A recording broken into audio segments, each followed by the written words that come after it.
तो ये था कार्ल मार्क्स और वर्ग संघर्ष, जिसके आधार पर हम लोग ये चर्चा कर सकते हैं कार्ल मार्क्स के वर्ग संघर्ष में कि कभी भी कुछ भी हो, इसमें जो वर्ग संघर्ष है उसके आधार पर हम ये समाज का एक वर्ग है और जिसके आधार पर वर्ग संघर्ष की एक धारणा है हमेशा से चली आ रही है। वर्ग संघर्ष आदिकाल से चला रहा है, समाज में दो वर्ग हमेशा से रहे हैं और इन दोनों वर्गों के बीच में हमेशा एक तरह से संघर्ष की स्थिति बनी हुई है। ये कार्ल मार्क्स का वर्ग संघर्ष है और इसी के आधार पर ये वर्ग संघर्ष हमेशा समाज के दो गुटों में, पूंजीपति श्रमिहारा वर्ग के बीच में, दास और स्वामी के बीच में वर्ग रहा है, किसान और सामंती वर्ग के बीच में वर्ग संघर्ष रहा है। तो कार्ल मार्क्स का जो वर्ग संघर्ष है वो इतिहास की भौतिक वार्ता और अतिरिक्त मूल्य के सिद्धांत पर आधारित है। मार्क्स का वर्ग संघर्ष को सामाजिक परिवर्तन का माध्यम मानता है और आदिकाल से अब तक के समस्त प्रयत्नों को उसी का प्रतिफल मानता है। यानी इसमें इतिहास भौतिकवाद की सैद्धांतिक प्रस्तावना के आधार पर कम्युनिस्ट घोषणा के रचयिताओं ने ये सिद्धांत साफ साफ निरूपित किया है और यही कारण है कि आज वर्ग संघर्ष, यानी वर्ग से तात्पर्य वर्ग व्यक्ति को उस समूह से कहते हैं जो उत्पादन की किसी विशेष प्रक्रिया से संबंधित हो, जिसके साधारण हित एक हों।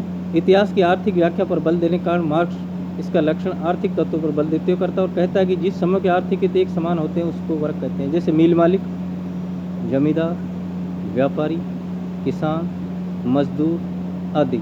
संघर्ष से तात्पर्य संघर्ष का अर्थ केवल लड़ाई नहीं है किंतु इसका व्यापक अर्थ असंतोष, रोष और आंशिक सहयोग होता है। इस प्रकार मार्क्स के अनुसार संघर्ष का अभिप्राय ये कदापि नहीं है कि समाज में निरंतर युद्ध की स्थिति बनी रहे, अपितु इसका केवल इतना अर्थ है कि समाज में एक वर्ग ऐसा अवश्य होता है कि जिसकी आवश्यकता पूरी न होने से वह सर्वदा असंतुष्ट रहता है। इस असंतोष को वर्ग संघर्ष समय समय पर कई रूपों में असहयोग, हड़ताल आदि द्वारा होता है। जब यह असहयोग असहनीय हो जाता है तो द्वंद्वात्मक के आधार पर यह संघर्ष क्रांति का रूप लेता है, जिससे शोषित वर्ग का पतन अवश्य होता है। यानी मार्क्स के अनुसार समाज का विकास वर्गों के आपसी तालमेल, सहयोग एवं शांतिपूर्ण सह-अस्तित्व के आधार पर नहीं होता, बल्कि वर्गों के आपसी संघर्ष के परिणाम स्वरूप होता है। समाज में तमाम परिवर्तन वर्ग संघर्ष के आधार पर ही होते हैं, इससे समाज का विकास होता है। दास युग में मालिक और दास, सामंत युग में सामंत और किसानों के वर्ग होते हैं और आज के पूंजीवादी युग में आजीविका कमाने के साधनों के आधार पर समाज को दो वर्गों में विभाजित किया गया है, पूंजीपति या बुजुर्गा वर्ग, श्रमजीवी या सर्वहारा वर्ग।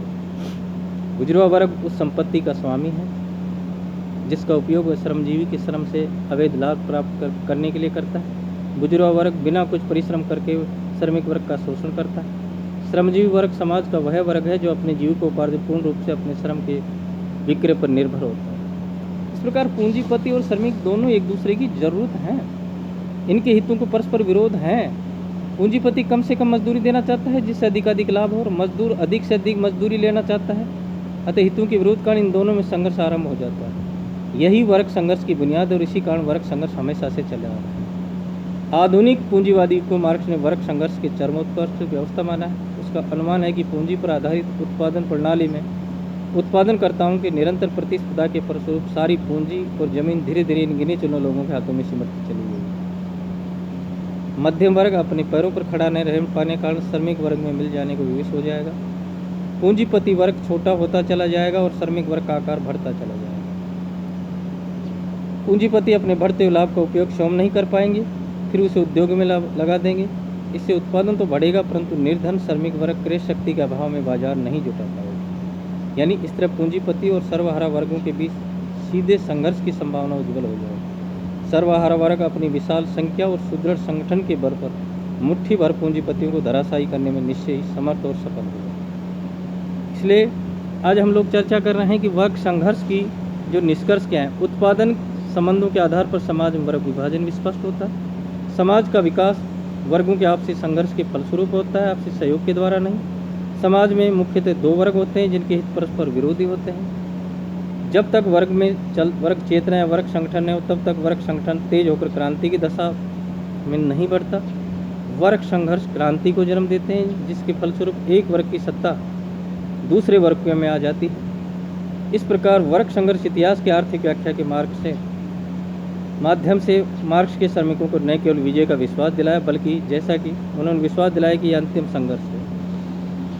और इसके बाद में हम लोग देखते हैं कि वर्ग संघर्ष की कुछ आलोचना, मानव इतिहास संघर्ष का इतिहास नहीं है। ये आलोचक ये कह रहे हैं कि कार्ल मार्क्स ने कहा है कि मानव इतिहास केवल वर्ग संघर्ष का इतिहास ही है, ऐसा नहीं है।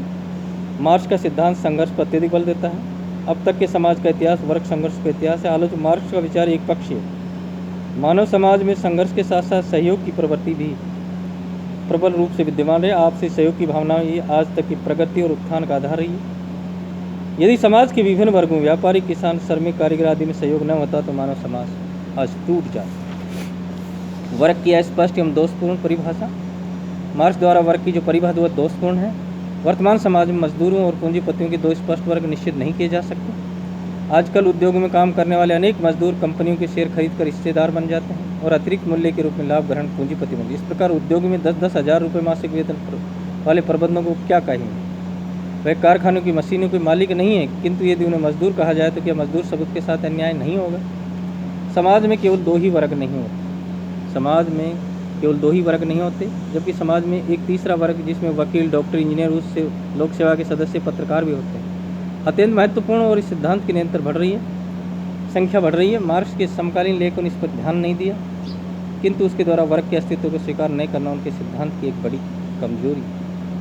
मार्क्स की क्रांति की धारणा गलत सिद्ध हुई। वर्ग संघर्ष के कारण श्रमजीवी क्रांति, जिसको कि मार्क्स और एंगेल्स बहुत निकट समझते हैं, अभी तक पूरी नहीं। क्रांति हुई अवश्य, किंतु वहाँ हुई जिसको उसको सबसे कम आशा थी। इस पर मार्क्स की धारणा क्रांति से भिन्न थी। मार्क्स की भविष्यवाणी का वैज्ञानिक आधार नहीं। वर्ग संघर्ष के सिद्धांत के विरुद्ध सबसे अधिक महत्वपूर्ण आलोचना ये है कि श्रमजीवी वर्ग की अंतिम विजय और उसके अधिनायकवाद की स्थापना की भविष्यवाणी कोई वैधानिक आधार नहीं है।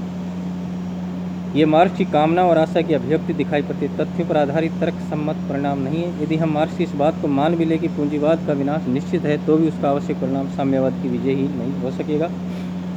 संक्षेप में मार्क्स और वर्ग संघर्ष का सिद्धांत एक जटिल सामाजिक प्रणाली का सरलीकरण करने का प्रयास है।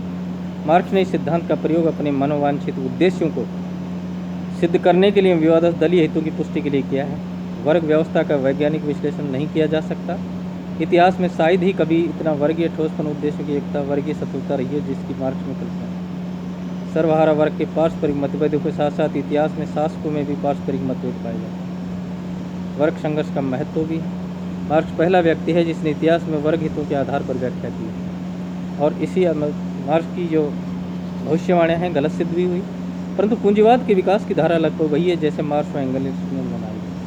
मार्क्स का वर्ग संघर्ष सिद्धांत श्रमजीवी वर्ग की महान प्रेरणा का स्रोत है, क्योंकि उसके द्वारा श्रमजीवी वर्ग की विजय अवश्य बताई है।